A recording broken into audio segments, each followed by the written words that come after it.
நாம் கொங்கு நாடு பக்கம்லாம் போனோன்னா அவங்க வைக்கிற ரசம் கொஞ்சம் டிஃப்ரெண்ட்டாக இருக்கும். ப்ளைனாக ரசம் வைக்காமல் பாசிப்பயிறு இல்லைனா கொள்ளுப்பருப்பு அப்படி கூட இல்லைனா காராமணி போட்டு தான் ரசம் வைப்பாங்க.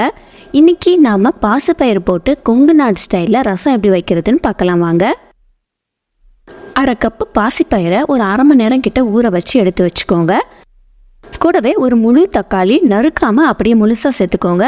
அடுத்து சின்ன வெங்காயம், 3 பூண்டு, ஒரே ஒரு பச்சை மிளகாய், ஒரு 1/4 டீஸ்பூன் அளவுக்கு சீரகம், 1/4 டீஸ்பூன் மிளகு, ஒரு 1/4 டீஸ்பூன் மஞ்சத்தூள் சேர்த்துக்கோங்க. கடைசியாக ஒரு 1 டேபிள் ஸ்பூன் அளவுக்கு தேங்காய் எண்ணெயோ நல்லெண்ணெயோ சேர்த்துக்கோங்க. இது வெந்து வரத்துக்கு 1 கப் அளவுக்கு தண்ணி ஊற்றிட்டு இது 10லேருந்து 15 நிமிஷம் நல்லா விசில் விட்டு எடுத்து வச்சுக்கோங்க.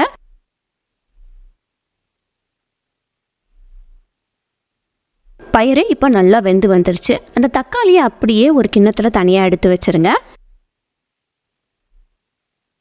அதுக்கப்புறமா வீட்டில் இந்த மாதிரி ஒரு சின்னதாக மத்து வச்சுருந்தீங்கன்னா அதை வச்சு நல்லா கடைஞ்சி விட்டுக்கோங்க. அப்படி இல்லைன்னா வீட்டில் இருக்கிற கரண்டியை வச்சு நல்லா மசிச்சு விட்டுக்கோங்க. மிக்சியில் போட்டு அரைக்க வேண்டாம், ரொம்ப கொல கொலன்னு ஆயிரும். இது ஓரமாக இருக்கட்டும். அடுத்து ஒரு மிக்சி ஜாரில் 6-7 சின்ன வெங்காயம் சேர்த்துக்கலாம். கூடவே 6-7 பூண்டு, ஒரு அரை டீஸ்பூன் சீரகம் சேர்த்துக்கோங்க.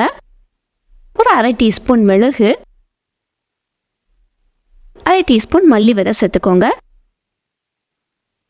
இதெல்லாத்தையும் முதல்ல குறப்பாக அரைச்சி எடுத்துட்டு அதுக்கப்புறமா நம்ம வேக வச்சு எடுத்து வச்சிருந்தோம் இல்லையா, அந்த தக்காளியை இதில் சேர்த்துக்கோங்க. கூடவே இங்கே ஒரு சின்ன லெமன் சைஸ் அளவுக்கு புளி ஊற போட்டு வச்சுருக்கிறேன். அந்த ஊர்ந்த புளியை மட்டும் சேர்த்துக்கிறேன், தண்ணி எதுவுமே நான் சேர்க்கலை. இங்கே இது எல்லாத்தையும் குறப்பாக அரைச்சி எடுத்துக்கலாம், ஒரு பேஸ்ட் மாதிரி.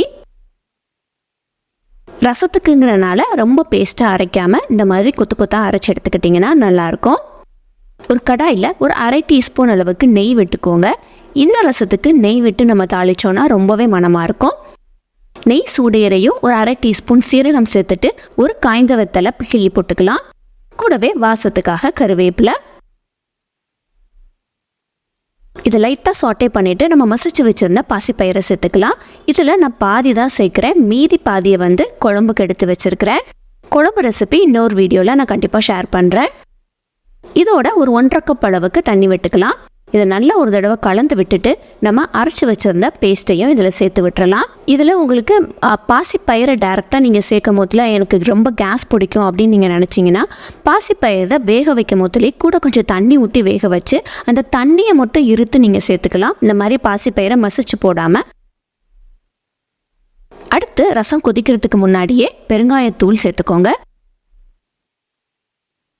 இது இப்போ ஒரு கொதி விட்டுறலாம். ரசம் எப்பயுமே நான் சொல்கிறது தான், பொங்கி வரும்போதில் நம்ம அடுப்பை ஆஃப் பண்ணிடணும். அதுக்கப்புறமா தான் உப்பு போடணும். இதே மாதிரியே நீங்கள் கொள்ளுப்பருப்பு வச்சு கூட செஞ்சு பார்க்கலாம். கொள்ளுப்பருப்பு வச்சு செய்யும் போதில் நீங்கள் நைட்டே கொள்ளுப்பருப்பை ஊற போட்டு வச்சிட்டிங்கன்னா காலையில் வேக போடும் போதில் வெந்து வர்றதுக்கு ஈஸியாக இருக்கும்.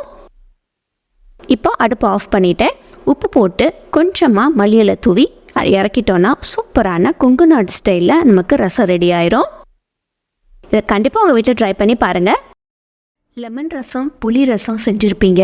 ஒரு முறை இந்த மோர் ரசம் செஞ்சு பாருங்கள்.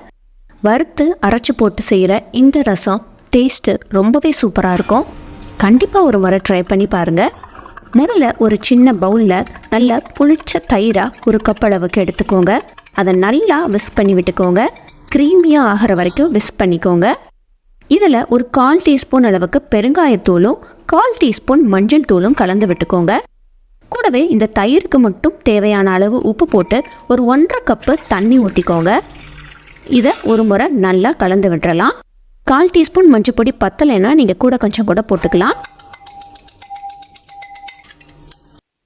நல்லா புளிச்ச தயிராக எடுத்துக்கோங்க, அப்படின்னா தான் ரசம் டேஸ்ட்டாக வரும். இதை இப்போ ஓரமாக வச்சிடலாம். ஒரு பேனை ஹீட் பண்ணிக்கோங்க. ஹீட் ஆன உடனே 1 டேபிள் ஸ்பூன் துவரம்பருப்பு சேர்த்துக்கலாம்.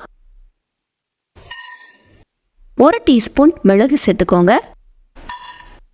கூடவே ஒரு அரை டீஸ்பூன் சீரகம் சேர்த்துக்கோங்க. இதெல்லாத்தையும் நல்லா ட்ரை ரோஸ்ட் பண்ணி எடுத்து வச்சுக்கலாம்.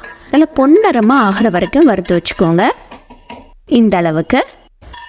இதை இப்போ ஒரு தட்டுக்கு மாற்றிட்டு இதே பேன்லேயே ஒரு 2 வரமிளகாயை நல்லா ரோஸ்ட் பண்ணி எடுத்து வச்சுக்கலாம். வரமிளகாயை நம்ம தனியாக ரோஸ்ட் பண்ணும் போதில் கருகாமல் நல்லா ஒன்று போல் சீக்கிரமாக நம்ம வறுத்து எடுத்துடலாம். இதையும் அந்த தட்டில் போட்டு ஆற விட்டு இதை மிக்ஸி ஜாரில் சேர்த்துக்கோங்க. கூடவே ஒரு 1/4 டீஸ்பூன் ஓமம் சேர்த்துக்கோங்க. ஒரு துண்டு இஞ்சி சேர்த்துக்கலாம். ஒரே ஒரு பச்சை மிளகாய். இஞ்சி உங்களுக்கு விருப்பம் இல்லைன்னா நீங்கள் இஞ்சியை தாராளமாக ஸ்கிப் பண்ணிடலாம். அதுக்கு பதிலாக பூண்டு போட்டுக்கோங்க. இது எல்லாத்தையும் லைட்டாக ஸ்மூத் பவுடராக அரைச்சி எடுத்துக்கோங்க. இப்போது நம்ம ப்ரிப்பேர் பண்ண அந்த பட்டர் மில்கில் நம்ம அரைச்ச அந்த பொடியிலேருந்து ஒரு 1.5 டேபிள் ஸ்பூன் அளவுக்கு சேர்த்துக்கோங்க. இதை ஒரு முறை நல்லா கலந்து விட்டுட்டு இதை அப்படியே நல்ல ஒரு டீப்பான ஒரு கடாய்க்கு மாற்றி வச்சுக்கோங்க. இதில் தான் நம்ம அப்படியே ரசம் வைக்க போகிறோம். கொஞ்சம் திக்காக இருந்துச்சுன்னா கூட கொஞ்சம் தண்ணி ஊற்றி டைல்யூட் பண்ணி வச்சுக்கோங்க. இப்போ இதை அப்படியே ஸ்டவ்வில் ஏற்றிடலாம். ஆன் பண்ணி விட்டு அப்பப்போ கிளறி கொடுத்துக்கிட்டே இருங்க. நல்லா லோ ஃப்ளேமில் வச்சுக்கோங்க, இல்லைன்னா தயிர் திரிஞ்சிரும்.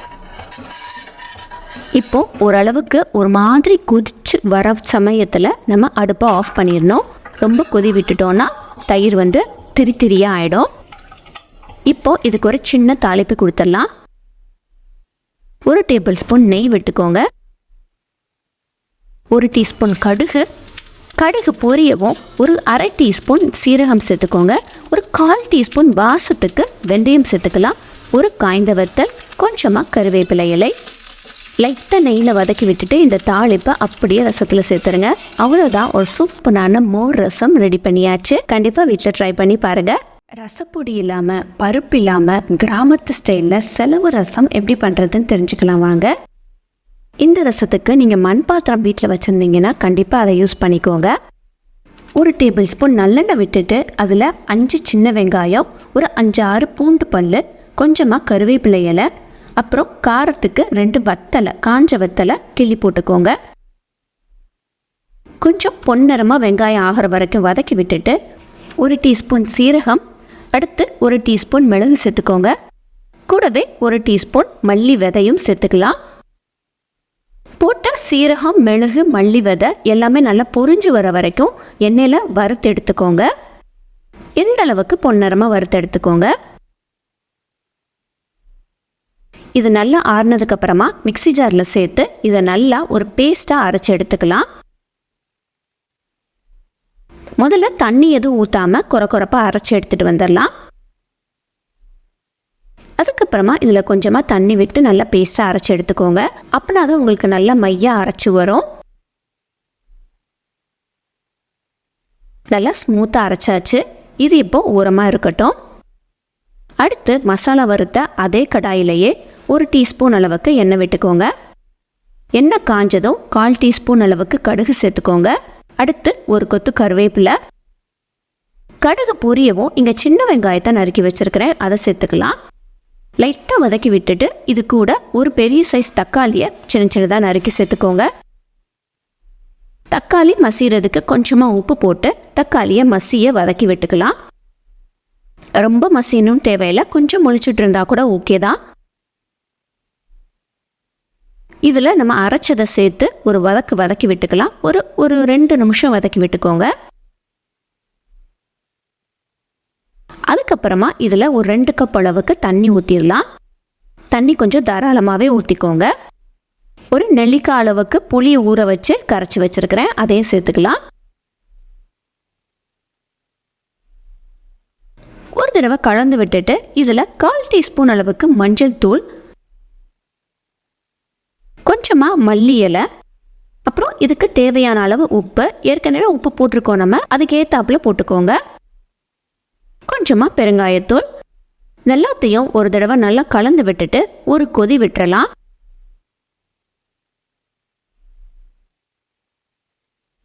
ஜஸ்ட் ஒரு கொதி போதும், ரொம்ப கொதிக்க விட்டுறாதீங்க. ஸ்லோ பண்ணிவிட்டு இதில் கடைசியாக இறக்குறதுக்கு முன்னாடி கொஞ்சமாக மல்லி இலை போட்டு இறக்கிட்டோன்னா ஒரு சூப்பரான கிராமத்து ஸ்டைலில் செலவு ரசம் ரெடி. இது காஃப், கோல்டு எல்லாத்துக்குமே ரொம்ப நல்லா கேட்கும். கண்டிப்பாக ட்ரை பண்ணி பாருங்கள். இன்றைக்கி எங்கள் வீட்டு ஸ்டைலில் ரசம் எப்படி வைக்கிறதுன்னு தான் பார்க்க போகிறோம். என்னடா ரசத்துக்கெல்லாம் வீடியோவான்னு கேட்காதீங்க. எங்கள் வீட்டில் ரசப்பொடின்னு ஒன்று அரைக்கவே மாட்டோம். எப்போவுமே ஃப்ரெஷ்ஷாக அரைச்சி தான் போடுவோம். அவ்வளவு மணமாக இருக்கும். இங்கே ஒரு சின்ன லெமன் சைஸ் அளவுக்கு புளி ஊற போட்டு வச்சுருக்கிறேன். சுடுதண்ணியில் போட்டிருக்கிறேன் ஒட்டை கரைஞ்சி வர்றதுக்கு. மிக்ஸி ஜாரில் 1 டீஸ்பூன் மிளகு, 1.5 டீஸ்பூன் சீரகம், மல்லி விதை 1 டீஸ்பூன் சேர்த்துட்டு இதை மட்டும் முதல்ல கொரப்பாக அரைச்சி எடுத்து வச்சுக்கிறேன்.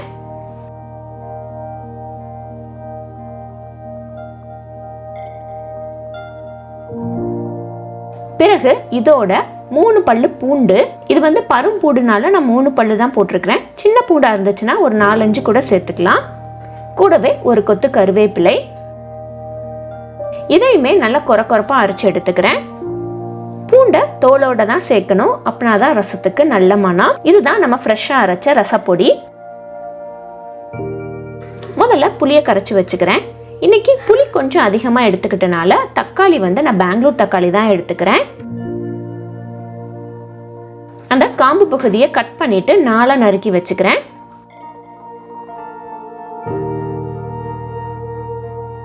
இன்னொரு பவுல்ல அந்த புளியை கரைச்சி எடுத்துக்கலாம்.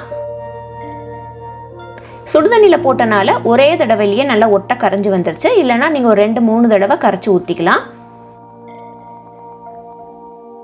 நறுக்கி வச்சிருந்த தக்காளியை நல்லா ஒவ்வொரு பீசஸாக எடுத்து நல்லா கைட்ட மசிச்சு விட்டுக்கோங்க.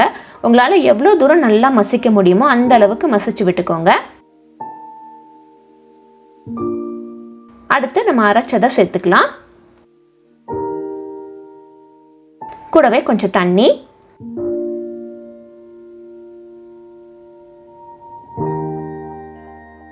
இப்போ தாளிப்புக்கு போயிடலாம்.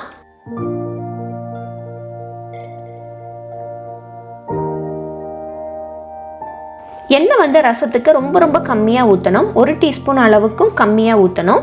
எண்ணெய் காஞ்சதும் ஒரு 1/4 டீஸ்பூன் அளவுக்கு கடுகு, 1/4 டீஸ்பூன் அளவுக்கு சீரகம், ஒரு 1/4 டீஸ்பூனுக்கும் கம்மியாக வெந்தயம். ரசத்துக்கு உளுந்தம்பருப்பு போடக்கூடாது. கூடவே 2 காய்ந்த வத்தலை கிள்ளி போட்டுக்கிறேன். கொஞ்சமாக கருவேப்பிலை,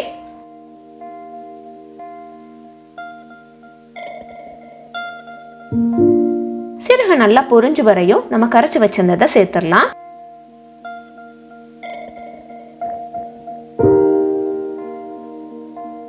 தேவைக்கேற்ப கூட கொஞ்சம் தண்ணி ஊற்றிக்கிறேன்.